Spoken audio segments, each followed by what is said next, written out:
आप सभी को मेरा प्यार भरा नमस्कार। मेरा नाम आलोक है। आज की वीडियो में हम बात करने वाले हैं एक्सट्रैक्ट की। इसके पहले हम पिछली 4 वीडियोस में एक्सट्रैक्ट पर चर्चा कर चुके हैं और अभी हम टारगेट कर रहे हैं class 12th NCERT flamingo book को। ये जो वीडियो होने वाली है वो न केवल क्लास 12th के लिए इम्पोर्टेंट है, बल्कि वे सारे एग्जाम्स, टीचिंग एग्जाम्स जिनमें कि इंग्लिश पूछी जाती है, उन सभी के लिए इम्पोर्टेंट है। जैसे कि TGT, PGT, KVS, NVS, MP grade 1 और 2 जैसे कई सारे एग्जाम्स। इन सभी एग्जाम्स के लिए ये जो आज की वीडियो है वो इम्पोर्टेंट होने वाली है। तो मैं उम्मीद करता हूँ इसके पहले के सभी पार्ट्स आपने देख लिए होंगे, इसके बाद ही आप 5th पार्ट पर आए होंगे। तो जैसा कि मैं हर वीडियो के पहले कहता हूँ, जब भी आप वीडियो देखने बैठें, अपने साथ एक नोटबुक और पेन लेकर अवश्य बैठें। साथ ही साथ एक रिवीजन पर्पस के लिए इस वीडियो को देखें। तो आइए, नोटबुक निकालिए, आज की डेट डालिए, लिख लीजिए आज का हमारा topic extract.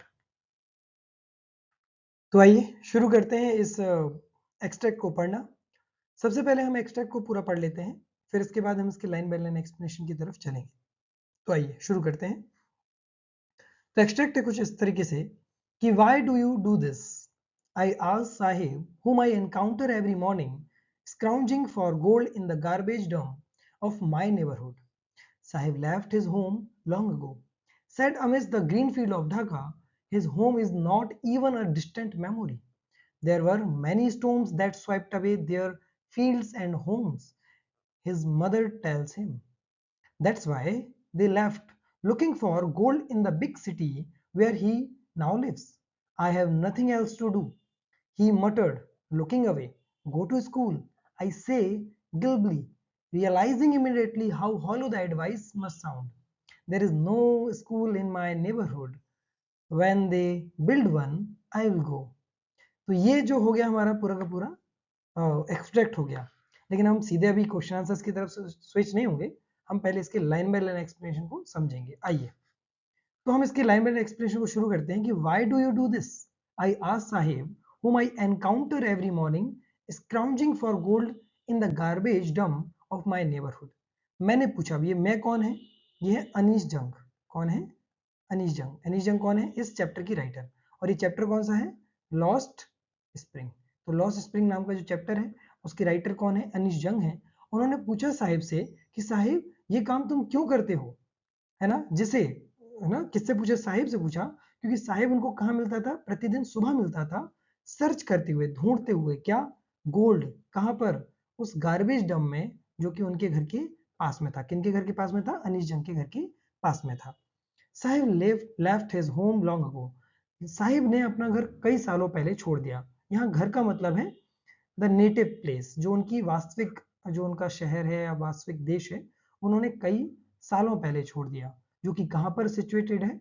Set amidst the green fields of Dhaka. Amidst मतलब होता है in the middle of, Dhaka के बीच में green field. His home is not even a distant memory. और इतने सालों पहले छोड़ा है कि अब उसको ठीक तरीके से याद भी नहीं है वो चीज। There were many storms that swept away their fields and homes. His mother tells him. उनके घर को, है ना, उनके घर को और फील्ड को, यानी उनके खेतों को और घरों को कई सारे आंधी तूफानों ने क्या कर दिया? स्वेप्ट अवे, बहा के ले गए, वो खराब कर दिए, नष्ट कर दिए। ऐसा उसकी मदर ने उसको बताया। दैट्स वाई दे लेफ्ट, इसलिए उन्होंने वो जगह छोड़ दी। Looking for the gold in the big city where he lives now, ताकि वो किसी बड़े शहर में जाकर गोल्ड की खोज कर सकें। और यहाँ पर ये जो गोल्ड वर्ड है ना, it is a symbolical in nature. यहाँ पर एक गोल्ड मतलब ये कहना चाहते हैं something to eat, something to eat और टू सर्वाइव, है ना?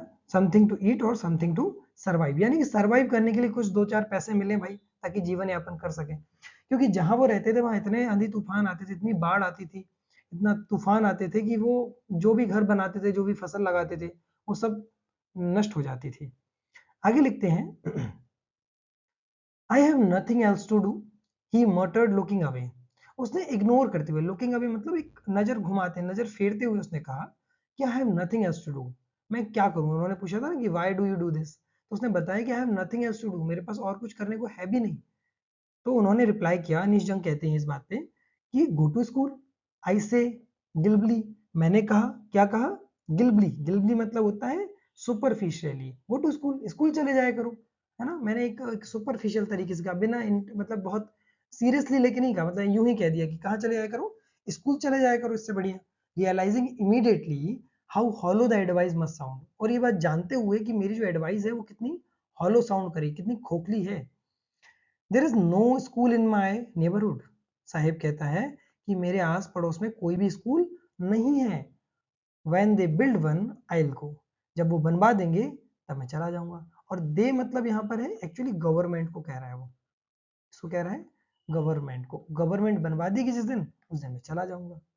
सो दिस वाज आवर एक्सट्रैक्ट। एक बार मैं फटाफट इसको पूरा समराइज कर देता हूँ जो हमने लाइन बाय लाइन पढ़ा है। Why do you do this? I asked Sahib, whom I encounter every morning, scrounging for gold in the garbage dump of my neighborhood. तो अनीजन कहती हैं कि मैंने पूछा साहिब से, क्या पूछा कि तुम ये काम क्यों करते हो, और वही साहिब जो मेरे घर के पास में, मेरे घर के आस पड़ोस में जो गार्बेज डंप हुआ करता था वहां पर आके क्या करता था, गोल्ड, गोल्ड मतलब है कि समथिंग प्रीशियस, कुछ महत्वपूर्ण उसको मिल जाए उस कूड़े के ढेर में, उसको ढूंढने के लिए सर्च किया करता था। Sahib left his home long ago, Sahib ने अपना घर कई सालों पहले छोड़ दिया, और यहाँ होम का मतलब है native place. Set amidst the green field of Dhaka, his home is not even a distant memory, और जो उसका घर था वो एक्चुअली था कहाँ पर, ढाका, है ना। तो ढाका आपको पता है बांग्लादेश में है, और बांग्लादेश से ये लोग माइग्रेट करके कहाँ आ चुके हैं, दिल्ली आ चुके हैं, और ये यहाँ रहते हैं। तो बताया गया कि उसका जो ओरिजिनल घर है वो कहाँ पर है, ढाका के बीच में है, अमिड्स द ग्रीन फील्ड, है ना, बीच में है ढाका के।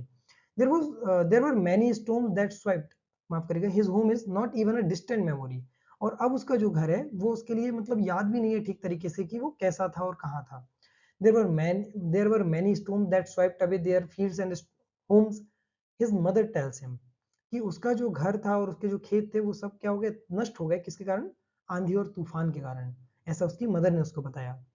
दे left, that's that's why that's why they left looking for gold in the big city where he now lives, और इसलिए वो लोग कहाँ माइग्रेट कर गए, एक बड़े शहर में माइग्रेट कर गए, ताकि उनको कुछ खाने के लिए मिल सके, ताकि वो थोड़ा बहुत कुछ भी जीवन यापन के लिए कमा सके या प्राप्त कर सके। I have nothing else to do, ये किसका आंसर है, why do you do this का आंसर है, साहेब अब दे रहे हैं कि I have nothing else to do, मेरे पास कुछ और करने को है भी नहीं, तो मैं करूं क्या। ही मटर्ड लुकिंग अवे, और उसने एक इग्नोर करते हुए ये बात कही कि मैं करूं तो करूं क्या भाई, मेरे पास और कुछ करने को है ही नहीं। तो अनीस जंग एक सुपरफिशियल वे में कह देती हैं कि गो टू स्कूल, स्कूल चले जाया करो, और इसी बात को तुरंत रियलाइज भी किया, realising immediately how hollow the advice must sound, ये जानते हुए कि ये जो एडवाइस है कितनी हॉलो साउंड करेगी, कितनी खोखली है।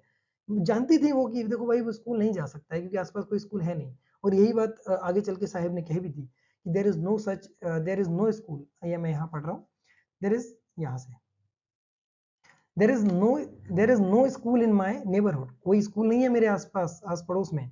When they build one I will go, जब वो बनवा देंगे, वो कौन, गवर्नमेंट बनवा देगी, तब मैं चला जाऊंगा। तो उसने भी ह्यूमरस और सैटारिकल वे में ये बात कह दी। तो चलिए ये हमारा हो गया एक्सट्रैक्ट, आइए क्वेश्चन आंसर्स को सॉल्व करते हैं।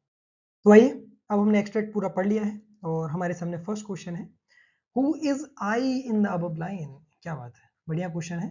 पूछा गया है कि पूरे एक्सट्रैक्ट में जब जब आई आ रहा है तो ये कौन है आई, और मैंने आपको स्टार्टिंग में बता दिया था कि जो आई है वो कौन है, अनीश जंग है, और हमारा आंसर भी ये लिखा हुआ है, अनीश जंग। और अगर ऐसा क्वेश्चन आ जाए, who is the writer of these lines, या ये एक्सट्रैक्ट जो लिया गया है वो कहाँ से लिया गया है, तो लिया गया है लॉस्ट स्प्रिंग नाम की चैप्टर से लिया गया है, जिसकी राइटर कौन है, अनीस जंग है।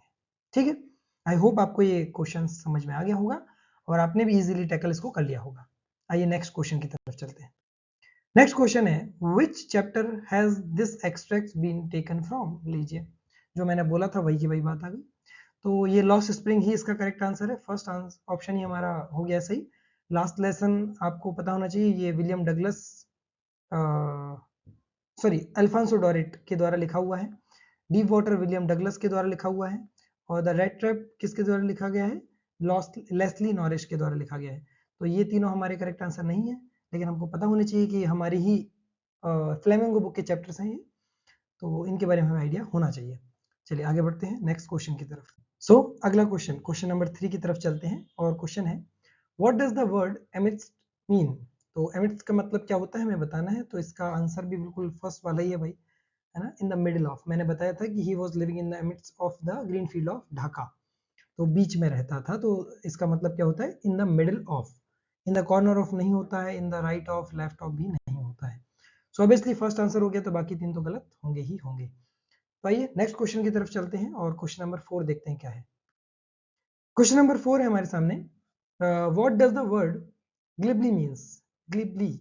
तो ये ग्लिबली पे मैंने ध्यान करिए, आप जब हम एक्सट्रैक्ट पढ़ रहे थे तब इस पे जोर दिया था कि आई से ग्लिबली व्हाट, गो टू स्कूल। किसने कहा था ये, अनीश जंग ने कहा था। तो आप चाहें तो इसको वीडियो को बैक करके भी देख सकते हैं इस बात को। तो इसका भी करेक्ट आंसर क्या है, सुपरफिशियली, यानी कि ऊपर ऊपर तरीके से, मतलब बहुत इंटेंशनली मेरा कहने का मतलब नहीं था, बस मैंने यूं ही कह दिया था कि स्कूल चले जाओ। तो ग्लिबली मतलब होता है सुपरफिशियली, ऊपर ऊपर दिखावे की तौर पर। इंटेंसिकली भी नहीं होता, इसका मतलब कॉन्फिडेंटली भी नहीं होता है, नन ऑफ दी की आवश्यकता है नहीं। So the correct answer is answer number A, option number A. I hope आपको ये वीडियो पूरी पसंद आई होगी, और here we come to an end of this video. I hope आपको ये वीडियो पसंद आई होगी, और अगर आपका कोई सजेशन है तो आप कमेंट बॉक्स में दे सकते हैं, अगर कोई क्वेरी है तो आप कमेंट बॉक्स में पूछ सकते हैं। जैसा कि मैं हर वीडियो के एंड में कहता हूं कि as more you sweat in practice so less you bleed in war. Thanks for watching this video, see you in the next video, bye bye.